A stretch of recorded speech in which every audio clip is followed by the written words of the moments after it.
ہم وہی کہیں گے جو ہمارا دین ہم کو بتاتا ہے، عمل کرو تو تمہارا بھلا ہے۔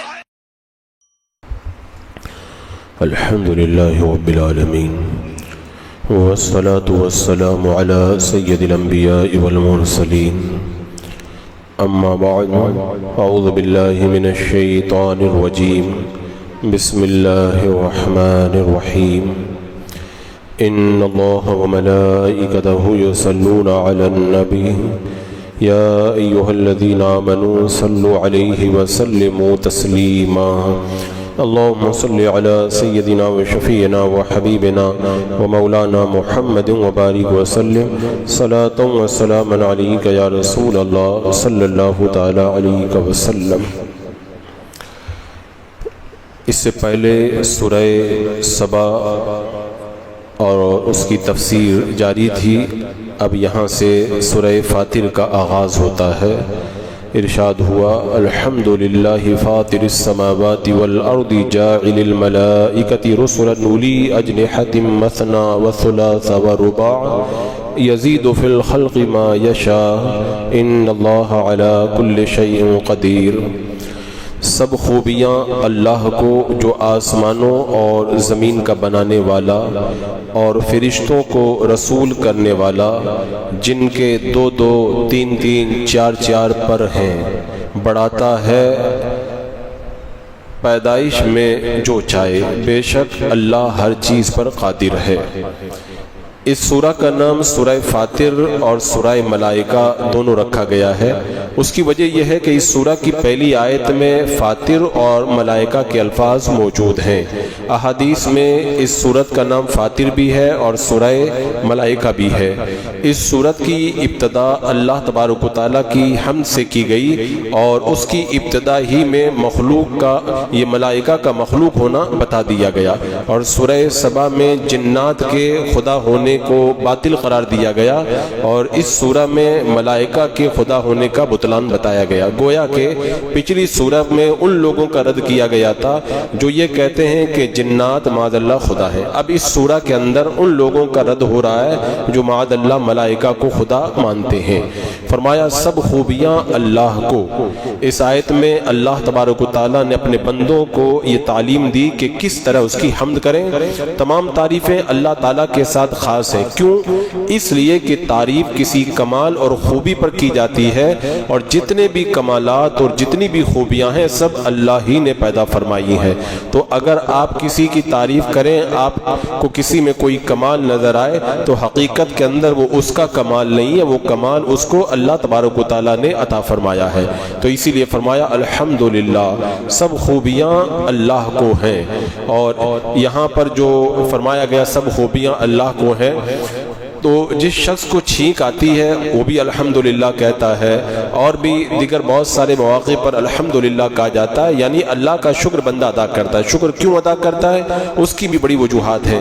حضرت ابو ہریرہ رضی اللہ تعالیٰ عنہ بیان کرتے ہیں، اللہ کے رسول علیہ السلام نے فرمایا جب تم میں سے کسی شخص کو چھینک آئے تو اس کو چاہیے کہ وہ الحمدللہ کہے، اور اس کے بھائی کو یرحمک اللہ کہنا چاہیے، اور جب وہ یرحمک اللہ کہے تو چھینکنے والے کو جواب میں یہدیکم اللہ اور ویسلم بالکم کہنا چاہیے۔ تو چھینک کا آنا یہ بھی اللہ کی بہت بڑی نعمت ہے، کیونکہ جسم کے اندر بخارات دماغ کی طرف چڑھتے ہیں جس سے سر کے مسامات بند ہو جاتے ہیں، اور بعد اوقات سر میں درد بھی ہونے لگتا ہے، تو چھینک آنے سے سر کے مسامات کھل جاتے ہیں اور بخارات نکل جاتے ہیں اور دماغ کو راحت ملتی ہے۔ اس لیے بندہ اس نعمت پر اللہ کا شکر ادا کرتا ہے۔ اسی طرح ڈکار آنے پر بھی فرمایا گیا کہ الحمدللہ کہا جائے۔ حضرت عبادہ بن صامت رضی اللہ تعالیٰ عنہ بیان کرتے ہیں کہ جب تم میں سے کسی شخص کو ڈکار آئے یا چھینک آئے تو وہ بلند آواز سے نہ کرے، کیونکہ شیطان یہ چاہتا ہے کہ یہ بلند آواز سے کیا جائے، اور بندے کو چاہیے کہ آواز اپنی چھینکنے میں اور ڈکارنے میں پست کرے، بلند نہ کرے کہ کہیں شیطان اس سے خوش نہ ہو۔ اور حضرت عبداللہ ابن عمر رضی اللہ تعالیٰ عنہ بیان کرتے ہیں، اللہ کے رسول علیہ السلام نے فرمایا جس شخص کو چھینک آئے یا ڈکار آئے وہ کہے الحمدللہ علی کل حال من الاحوال، تو اس سے 70 بیماریوں کو دور کر دیا جاتا ہے، اور ان میں سے سب سے کم درجہ بیماری جذام کوڑ کی بیماری ہے۔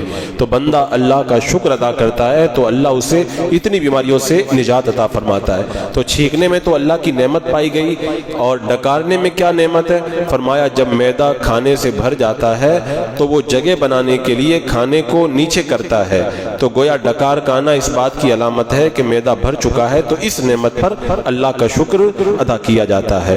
اور انسان کو چاہیے کہ کوشش یہی کرے کہ زیادہ نہ کھائے، کچھ پیٹ میں جگہ خالی رکھے، کبھی کبھار پیٹ بھر کے کھا لے اور اس سے ڈکار آ جائے تو یہ نعمت ہے۔ لیکن ایک بات اور، کچھ لوگوں کو چھینکیں بہت زیادہ آتی ہیں، کچھ لوگوں کو ڈکاریں بہت زیادہ آتی ہیں، تو زیادہ ڈکار آنا یہ پھر بیماری کی نشانی ہے۔ کیوں؟ کیونکہ جب معدے میں تیزابیت بڑھ جاتی ہے تو انسان کو زیادہ ڈکار آتی ہے۔ اسی طرح ایک آدھ بار چھینک آئے تو نعمت ہے، زیادہ چھینکیں آئیں تو یہ زکام کی علامت ہے۔ اسی لیے حدیث پاک میں ہے، ایاس بن سلمہ اپنے والد سے روایت کرتے ہیں کہ میں اس وقت موجود تھا جب اللہ کے رسول علیہ السلام کے سامنے ایک شخص کو چھینک آئی تو آپ نے الحمدللہ اس نے جب کہا تو جواب میں آپ نے یرحمک اللہ کہا۔ پھر جب اس شخص کو تیسری بار چھینک آئی تو آپ نے فرمایا کہ اس کو زکام ہو گیا ہے۔ یعنی پتہ چلا کہ یہ زیادہ ڈکار یا زیادہ چھینک آنا یہ ایک بیماری کی طرف اشارہ کرتا ہے، ورنہ عام طور پر یہ اللہ کی بہت بڑی نعمت ہے، بندے کو چاہیے کہ وہ اللہ کا شکر ادا کرے۔ اور یہاں پر جو فرمایا گیا فاطر السماوات والارض، سب خوبیاں اللہ کو ہے جو آسمانوں اور زمین کا بنانے والا ہے۔ فاطر، فاطر کا معنی ہوتا ہے ابتداءً بنانا۔ ایک تو ایسا ہوتا ہے کہ کوئی نمونہ ہے اور اس کو دیکھ کر کے کوئی آدمی بنائے تو وہ فاطر نہیں ہوتا۔ فاطر کہتے بغیر نمونے کے جو کسی چیز کو بنائے۔ حضرت عبداللہ ابن عباس رضی اللہ عنہ کہتے ہیں فاطر السماوات والارض کا معنی مجھے اس وقت تک سمجھ میں نہیں آیا، بعد میں سمجھ میں آیا جب دو عربیوں کا جھگڑا میرے پاس میں آیا۔ ہوا یہ تھا، دو عربیوں نے اپنے جھگڑے میں مجھے حاکم بنایا اور وہ ایک کنویں کے بارے میں جھگڑا کر رہے تھے۔ ان میں سے ایک یہ کہہ رہا، ہر ایک کہہ رہا تھا انا فطرتها، یہ کنواں میں نے کھودا ہے۔ بولے اس دن مجھ کو پتا چلا کہ فاطر کا معنی کیا ہوتا ہے۔ تو اللہ تعالیٰ فاطر السماوات والارض ہے، یعنی اللہ نے آسمانوں اور زمین کو بنایا بغیر کسی نمونے کے، کوئی نمونہ نہیں تھا۔ یہ اللہ تبارک و تعالیٰ کی قدرت ہے کہ بغیر نمونے کے اللہ نے آسمانوں اور زمینوں کو پیدا فرمایا۔ پھر فرمایا جاعل الملائکہ، اور فرشتوں کو رسول بنانے والا، یعنی اللہ نے جن فرشتوں کو رسول بنایا کن کی طرف؟ یعنی انبیاء کرام کی طرف پیغام لے جانے والا بنایا، اور ان میں حضرت جبریل علیہ السلام، حضرت میکائیل، حضرت اسرافیل اور حضرت اسرائیل علیہ السلام ہیں، علیہم السلام ہیں۔ اور پھر یہاں پہ فرمایا گیا کہ اولی اجنحہ، جن کے پر ہیں، کتنے کتنے؟ مثنا و ثلاث و رباع، دو دو، تین تین، چار چار۔ اس کا یہ مطلب نہیں کہ چار سے زیادہ نہیں ہوتے ہیں، فرشتوں کے چار سے زیادہ بھی پر ہوتے ہیں، 10 سے زیادہ بھی پر ہوا کرتے ہیں۔ تو یہاں پر یہ بتایا گیا ان فرشتوں کے پر ہوتے ہیں اور کسی کے 2، کسی کے 3، کسی کے 4 ہوا کرتے ہیں۔ حضرت عبداللہ ابن مسعود رضی اللہ تعالیٰ عنہ بیان کرتے ہیں اللہ کے رسول علیہ السلام نے حضرت جبریل علیہ السلام کو دیکھا تو جبریل علیہ السلام کے 600 پر تھے، 600 پر تھے۔ اور جو فرشتے رسول ہیں ان کی بھی 2 جہتیں ہوتی ہیں، وہ اللہ سے لیتے ہیں اور مخلوق تک ان نعمتوں کو پہنچایا کرتے ہیں۔ تو یہ اللہ تبارک و تعالیٰ کی قدرت ہے۔ پھر فرمایا کہ یزید فی الخلق ما یشاء، وہ بڑھاتا ہے تخلیق میں جو چاہے، یعنی اللہ تبارک و تعالیٰ جو مخلوق کو پیدا کرتا ہے اور جیسا چاہتا ہے اس میں اضافہ فرماتا ہے۔ اور حضرت عبداللہ ابن عباس کہتے ہیں فرشتوں کی بناوٹ اور ان کے پروں میں اللہ جتنا چاہتا ہے اضافہ کرتا ہے۔ اور ایک تفسیر یہ ہے انسان کی جسمانی بناوٹ میں اللہ اضافہ کرتا ہے، اس کی اچھی آواز پیدا کرتا ہے، اچھا لکھنے کا طریقہ عطا فرماتا ہے، اس کی آنکھیں، ناک، چہرے کی ملاحت، بالوں کے گھنگریلے ہونا اور عقل کی تیزی، اس کا علم و ادراک، پیشہ اور نفس کی پاکیزگی، گفتگو کے اندر چاشنی، اللہ تعالیٰ ان سب چیزوں کو بڑھاتا ہے۔ اللہ تبارک و تعالیٰ مخلوق کے اندر تخلیق پہ خوب اضافہ فرماتا ہے۔ اب اس کے اندر ساری چیزیں آ گئی، اللہ کس کو کتنا دیتا ہے بندہ اس کا کوئی اندازہ کر ہی نہیں سکتا۔ ان اللہ علی کل شیء قدیر، بے شک اللہ ہر چیز پر قادر، اللہ تعالیٰ جو چاہے وہ کر سکتا ہے، اللہ کی قدرت کی کوئی حد نہیں ہے، اللہ تبارک و تعالیٰ خوب عطا فرماتا ہے۔ پھر فرمایا ما یفتح اللہ للناس من رحمت فلا ممسک لها وما يمسك فلا مرسل له من بعده وهو العزيز الحكيم. اللہ جو رحمت لوگوں کے لیے کھولے اس کا کوئی روکنے والا نہیں، اور جو کچھ روک لے تو اس کی روک کے بعد اس کو کوئی چھوڑنے والا نہیں، اور وہی عزت والا حکمت والا ہے. یہاں پہ ایک ایسا زبردست اصول بیان کیا گیا، اللہ جس کو دے دے اس کو کوئی روک نہیں سکتا، اور اللہ تبارک و تعالیٰ جس سے روک لے اس کو کوئی دے نہیں سکتا. جو کچھ ہوتا ہے وہ سب رب کی مرضی سے ہوا کرتا ہے. رحمت سے مراد بارش ہے، رزق ہے، سب کچھ اللہ کے کرم سے ہوتا ہے. اس آیت کے اندر رب نے بتا دیا. اللہ کے رسول علیہ السلام جب نماز پڑھتے تھے تو نماز کے بعد میں یہ ذکر کیا کرتے تھے. کون سا ذکر؟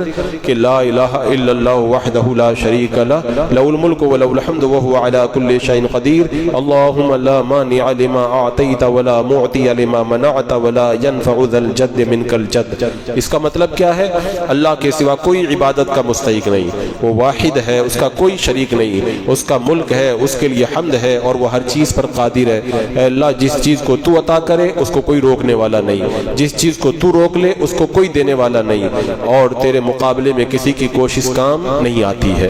اللہ جو چاہے وہی ہوتا ہے. اللہ کی مرضی کے بغیر کوئی بندہ کبھی کچھ کر ہی نہیں سکتا. اور آج ہمارا یہ حال ہو چکا ہے، ہم لوگ اللہ کی ذات پر جیسا یقین ہونا چاہیے ویسا یقین ہم لوگ نہیں رکھتے. میرا آقا علیہ السلام نے ارشاد فرمایا، اللہ تبارک و تعالیٰ نے مقدر میں جتنا نفع لکھ دیا ہے ساری دنیا مل کر اس سے زیادہ نفع نہیں پہنچا سکتی، اور اللہ تبارک و تعالیٰ نے مقدر میں جتنا نقصان لکھ دیا ہے ساری دنیا مل کر کے اس سے زیادہ نقصان نہیں پہنچا سکتی. لیکن اس کے باوجود بھی بندہ ڈرتا یہ ہو جائے گا وہ ہو جائے گا. اسی لیے رب نے فرمایا وَعَلَى اللَّهِ فَتَوَكَّلُوا إِن كُنتُم مُؤْمِنِينَ. اگر تم مومن ہو تو اللہ پہ بھروسہ کرو. مطلب یہ ہے کہ تدبیر کرو لیکن تدبیر کے ساتھ اللہ کی ذات پہ بھروسہ کرو. ایک شخص میرے آقا صلی اللہ علیہ وسلم کی بارگاہ میں حاضر ہوا اور اونٹ لے کر کے اونٹ کی طرف اشارہ کرتا ہے، یا رسول اللہ اس کو باندھ کر کے اللہ پہ بھروسہ کروں یا چھوڑ کر کے اللہ پہ بھروسہ کروں؟ میرا آقا نے فرمایا باندھ دو اور اللہ پہ بھروسہ کرو. یعنی بندہ جو اپنی طاقت کے مطابق تدبیر کر سکتا وہ کرے، لیکن بھروسہ تدبیر پہ نہ کرے، بھروسہ اللہ تبارک و تعالیٰ کی ذات پر کرے. ہمارا حال آج یہ ہو چکا ہے کہ زہر ہم لوگ نہیں کھاتے، ڈر لگتا ہے کہ مر جائیں گے. آگ میں نہیں کودتے، ہمیں ڈر لگتا ہے کہ مر جائیں گے، لیکن اللہ کی ذات پہ اتنا بھروسہ نہیں کرتے. رب نے بتا دیا یہ گناہ کرو گے تو جہنم میں ڈالا جائے گا، لیکن پھر بھی گناہ کرتے ہوئے نظر آتے ہیں. تو دنیا کی آگ اور دنیا کے زہر پہ تو ہمارا بھروسہ ہوتا ہے، اللہ کی ذات پر ہم اتنا بھروسہ کرتے ہوئے نظر نہیں آتے. ہمارا ایمان آج اتنا کمزور ہو چکا. حضرت خالد بن ولید رضی اللہ تعالیٰ عنہ نے ایک بار ایک عیسائیوں کے قلعے کا محاصرہ کیا تو پادری آیا کہ اگر محاصرہ نہیں اٹھاؤ گے تو میں زہر کھا کے مر جاؤں گا. خالد بن ولید رضی اللہ تعالیٰ عنہ نے کہا لاؤ زہر میں کھا لیتا ہوں، اور کہا کہ بغیر موت کے کوئی مرتا نہیں، موت آ جائے تو کوئی بچتا نہیں. پادری نے دیکھا کتنا زبردست یقین ہے، یہ اللہ کا نام لے کے زہر بھی کھا گئے تو وہ کلمہ پڑھ کے مسلمان ہو جاتا ہے، اور کہتا ہے کہ جب تک تم جیسے لوگ موجود ہیں اس وقت تک مسلمانوں کو کوئی ہرا نہیں سکتا ہے. تو یہ اللہ کی ذات پہ بھروسہ ایک بہت بڑی نعمت اللہ جس کو چاہتا عطا فرماتا ہے. رب نے فرمایا نا کہ فلا ممسک لہا وما یمسک فلا مرسل لہ من بعدی. اس کا کوئی روکنے والا نہیں، اللہ تعالیٰ جس کو دے دے اس کو کوئی روکنے والا نہیں، اور جو روک لے اس کو کوئی پھر چھوڑنے والا نہیں ہے. تو یہ ہمارے اندر آج یقین کی کیفیتیں جو ہیں وہ پیدا نہیں ہو پاتی. اور میرا رب قرآن پاک میں کیا فرماتا ہے، من کان یظن ان لن ینصر اللہ فی الدنیا والآخرہ، جو یہ خیال کرتا ہے کہ اللہ اپنے نبی کی مدد نہیں فرمائے گا دنیا اور آخرت میں، فَلْيَمْدُدْ بِسَبَبٍ إِلَى السَّمَاءِ ثُمَّ لْيَقْطَعْ، اسے چاہیے کہ اوپر ایک رسی اپنے اوپر تان لے اور پھانسی لے لے، اور فَلْيَنْظُرْ هَلْ يُذْهِبَنَّ كَيْدُهُ مَا يَغِيظُ، پھر دیکھے کہ اس کے اس داؤں سے اس کی جلن ختم ہوتی ہے. جب نے فرمایا تم کہتے ہو یہ کر دیں گے وہ کر دیں گے، تم پھانسی کھا کے مر جاؤ نا تب بھی کچھ نہیں کر سکتے جب تک اللہ کی مرضی نہیں ہو جاتی ہے. فرمایا اِنَّا لَنَنْصُرُ رُسُلَنَا وَالَّذِينَ آمَنُوا فِي الْحَيَاةِ الدُّنْيَا وَيَوْمَ يَقُومُ الْأَشْهَادُ، ہم اپنے رسولوں کی اور مسلمانوں کی مدد کرتے ہیں دنیا میں بھی اور آخرت میں بھی. آج وہ یقین ہمارے اندر نہیں پایا جاتا ہے. تو رب نے فرمایا اللہ جس کو دینا چاہے اس کو کوئی روک نہیں سکتا، اور اللہ جس سے روکنا چاہے اس کو کوئی دے نہیں سکتا ہے۔ اگر بندے کے اندر ایسا یقین نہیں ہے اس آیت میں جیسا بتایا گیا تو اس کو زندہ رہنے کا حق ہی نہیں ہے۔ یہ حالات تو ایک دم جو ہے لاچاری اور مجبوری کو ظاہر کرتے ہیں۔ آج ہم معمولی باتوں پر خوف اور غم میں جو مبتلا ہوتے ہیں، اس کی وجہ یہی ہے ہمارے دل کے اندر وہ کیفیت نہیں پائی جاتی۔ آپ جنگ حنین کا منظر اپنی نگاہوں کے سامنے لے کر کے آئیں۔ جنگ حنین میں صحابہ جب داخل ہوئے تو اچانک تیروں کی بارش ہوئی تو پورا لشکر تتر بتر ہو گیا، سب ہٹ گئے۔ میرے آقا پھر تیروں کی بارش میں کھڑے رہے اور کیا فرمایا؟ انا النبی لا کذب انا ابن عبد المطلب، یقیناً اس میں کوئی جھوٹ نہیں ہے، میں اللہ کا نبی ہوں اور میں عبد المطلب کا پوتا ہوں۔ یعنی میرے آقا نے بتا دیا کہ میں یقین رکھتا ہوں حق کی مدد آئے گی اور یہ وعدہ سچا ہے۔ میرے آقا علیہ السلام ایسے موقع پر بھی میدان میں ڈٹ کر کے رہتے تھے۔ یہ یقین کی دولت تھی۔ سرکار کا یقین تو خیر بہت بڑی بات ہے، لیکن ہم غلاموں کے اندر کچھ سرکار کے یقین کی جو تعلیمات ہے اس کا تو ہمیں اثر نظر آنا چاہیے، لیکن نظر نہیں آتا۔ حضرت سعد بن ابی وقاص رضی اللہ تعالیٰ عنہ کو دیکھیں، لشکر جب نکلا ہے فتح پر، آگے جب مدائن کی طرف لشکر بڑھا ہے تو بیچ میں دریا تھا۔ ایرانیوں نے کیا کیے؟ بیچ والے سارے پل توڑ دیے۔ اب ادھر فوج ہے، دوسرے کنارے پر دشمن ہے، بیچ میں کوئی پل بھی نہیں، کشتیاں بھی نہیں۔ حضرت سعد بن ابی وقاص رضی اللہ تعالیٰ عنہ نے جب دریا کے کنارے پہنچے، ایک لمحہ دریا کو دیکھا، بسم اللہ پڑھا اور اپنے گھوڑے کو دریا میں ڈال دیا ہے۔ طوفانی موجیں گھوڑوں سے ٹکراتی رہی، لیکن اللہ کے بندوں کا یقین دیکھیں، ان کو پتا تھا اللہ جب تک نہ چاہے تب تک کوئی کچھ نہیں بگاڑ سکتا۔ دریا کیا ہے یا آسمان اور زمین کیا ہے؟ پورا لشکر دریا پار کر گیا بغیر کشتی اور بغیر پل کے۔ ان کے پاؤں پر بھی، ان کے گھٹنوں تک پانی بھی نہ پہنچا۔ ایرانیوں نے دیکھا تو بھاگ اٹھے، کہنے لگے کہ بھوت آ گئے، بھوت آ گئے۔ یہ بھوت نہیں بلکہ اللہ کی ذات پر یقین رکھنے والے لوگ تھے۔ اللہ نے مدائن کی فتح نصیب فرمائی۔ رب تعالیٰ خود فرماتا ہے کہ وَلَا تَيَأْسُوا مِن رَوْحِ اللَّهِ، مایوس مت ہو جاؤ۔ یعنی اسلام کے اندر مایوسی کا تو کوئی تصور ہی نہیں ہے۔ مایوسی تو ہماری مایوسی کو تو اسلام ذرہ برابر بھی جگہ بھی نہیں دیتا ہے۔ اسلام مایوسیوں کا دشمن ہے۔ اسلام یقین دیتا ہے۔ اسلام جو ہے وہ ایسا جذبہ دیتا ہے کہ بندہ کسی حال کے اندر جو ہے وہ خدا کے سوا کسی سے بھی نہ ڈرے۔ وہ روم کے دربار میں جب مسلمان قیدی کو لے جایا گیا، زنجیر تھی کہ جھک کر کے داخل ہو جاؤ، تو مسلمان قیدی نے کہنے لگا کہ زنجیر ہٹاؤ گے تو میں اندر داخل ہوں گا۔ یہ اس لیے کہ یہ میرا سر جو ہے نا خدا کی بارگاہ میں جھکتا ہے، میں کسی اور بادشاہ کے سامنے سر نہیں جھکا سکتا۔ لوگوں نے کہا تمہیں جانا ہی پڑے گا، لیکن کہا نہیں جاؤں گا میں۔ جب یقین دیکھا تو بادشاہ ڈر گیا، کہا ٹھیک ہے زنجیر ہٹا لو۔ جب اندر گیا بادشاہ کے دربار میں، جب وہ پہنچا مسلمان قیدی، تو بادشاہ کہنے لگا اپنا مذہب چھوڑ دو، تمہیں آدھی بادشاہی دے دوں گا۔ کہنے لگا تمہاری بادشاہی کتنی بڑی ہے؟ کہنے لگا کہ پوری زمین کا تیسرا یا چوتھا حصہ میری بادشاہی میں داخل ہے۔ مسلمان نے کہا ساری زمین سونے اور جواہرات سے بھر کے اگر تو مجھے دے دے تو ایک وقت کی اذان بھی چھوڑنا میں گوارا نہیں کرتا ہوں۔ وہ یقین کی کیفیت اللہ تبارک و تعالیٰ نے انہیں عطا فرمائی تھی۔ فرمایا فلا ممسک لہ وما یمسک، جو رحمت اللہ لوگوں کے لیے کھول دے اس کا کوئی روکنے والا نہیں، اور جو کچھ روک لے تو اس کی روک کے بعد کوئی اس کو چھوڑنے والا نہیں۔ آج آپ دیکھ لیں، آج ہمارا مخالف کتنی پابندیاں لگا رہا، ہمارے کتنے بائیکاٹ کر رہا ہے، مسلمان دانے دانے کے محتاج ہو جائیں، لیکن اللہ جسے روزی عطا فرمائے اسے کون روک سکتا؟ اللہ تعالیٰ خود فرماتا ہے کہ یا ایھا الناس اذکروا نعمت اللہ علیکم هل من خالق غیر اللہ یرزقکم من السماء والارض لا الہ الا هو فانا تؤفکون۔ اے لوگوں اپنے اوپر اللہ کا احسان یاد کرو، کیا اللہ کے سوا کوئی اور بھی خالق ہے کہ آسمان اور زمین سے تمہیں روزی دے؟ اس کے سوا کوئی معبود نہیں، تم کہاں اوندے جاتے ہو؟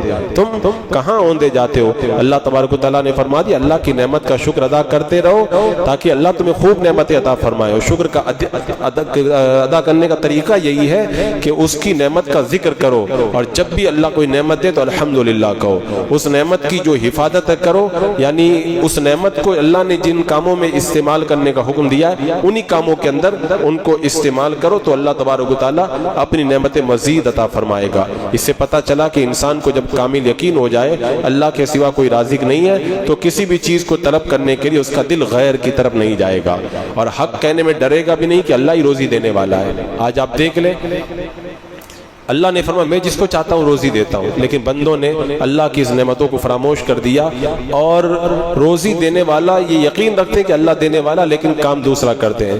پیٹرول پمپ والا جو ہے وہ اس کے اندر کٹنگ کرتا ہے تاکہ میں زیادہ کما لوں، کوئی مرغی بیچنے والا کرتا ہے کہ مری مرغی بھی بیچ دیتا تاکہ کہیں میرے اندر غربت نہ آ جائے، پولیس والا رشوت لیتا ہے تاکہ میں جلدی مالدار بن جاؤں۔ ہر ایک کو آپ دیکھیں، ہر ایک کے اندر یہی ہوڑ لگی ہوئی ہے، کوئی نقلی مال کر رہا ہے، کوئی دھوکہ دے کر کے مال دے رہا ہے، کوئی موقع کا فائدہ اٹھا کر کے لوگوں کو لوٹ رہا ہے۔ تو اس کا مطلب اللہ کے رزاق ہونے پر جیسا یقین ہونا چاہیے بندے کو نہیں ہے۔ اللہ فرماتا کہ اللہ کے سوا کوئی اور بھی خالق ہے کہ آسمان اور زمین سے تمہیں روزی دے؟ بندہ ہاں تو کہتا ہے لیکن کرتا وہ نہیں ہے۔ اگر یقین ہوتا نا تو نماز کے وہ بندہ دکان بند کر کے مسجد میں آ جاتا کہ روزی دینے والا اللہ ہے، چلو اللہ کی بارگاہ میں چلتے ہیں، اللہ روزی دے گا۔ لیکن وہ سمجھتا میری دکان سے مجھے روزی ملتی ہے، اس لیے دکان پہ چپک کر کے بیٹھ جاتا، لیکن نماز کے لیے مسجد میں آنا گوارا نہیں کرتا ہے۔ اور فرمائے کہ لا الہ الا ہو فانا توفکون، اس کی کوئی معبود نہیں تو تم کہاں اوندے جاتے ہو۔ فرما دیا توحید کو چھوڑ کر کے شرک کی وادی میں کیوں بھٹک رہے ہو؟ اللہ کی عبادت کو چھوڑ کر بتوں کی عبادت کیوں کر رہے ہو؟ اللہ کی بارگاہ میں آؤ گے تو اللہ تمہیں خوب روزی بھی عطا فرمائے گا، اور اس کی بارگاہ سے تمہیں خوب نعمتیں بھی ملے گی۔ جب اس کے سوا کوئی روزی دینے والا ہے ہی نہیں تو اسی کو راضی کرو۔ لیکن بندہ دنیا کو راضی کر رہا ہے اور پھر نہ رات میں چین ہے نہ دن میں چین ہے۔ کاش رازق کو راضی کیا ہوتا تو آج رزق کے لیے بندہ پریشان نہ ہوتا۔ بسم اللہ الرحمن الرحیم۔ اللہم صلی علی سیدنا مولانا محمد وبارک وسلم صلاۃ و سلام علیک یا رسول اللہ۔ یا اللہ یا رحمان یا رحیم العالمین، اپنے محبوبین کے صدقے میں اعمال صالحہ کی توفیق عطا فرما، قرآن پڑھنے سننے سمجھنے عمل کرنے عام کرنے کی توفیق عطا فرما، قرآن کا نور ہمارے سینوں میں داخل فرما دے، ایمان پہ زندگی ایمانی پر خاتمہ نصیب فرما۔ ربنا تقبل منا انک انت السمیع العلیم وتب علینا انک انت التواب الرحیم۔ ان اللہ وملائکتہ یصلون علی النبی یا ایھا الذین آمنوا صلوا علیہ وسلموا تسلیما۔ اللہم صلی علی سیدنا وشفیعنا وحبیبنا ومولانا محمد وبارک وسلم صلاۃ و سلام علیک یا رسول اللہ۔ سبحان ربک رب العزۃ عما یصفون وسلام علی المرسلین والحمد للہ۔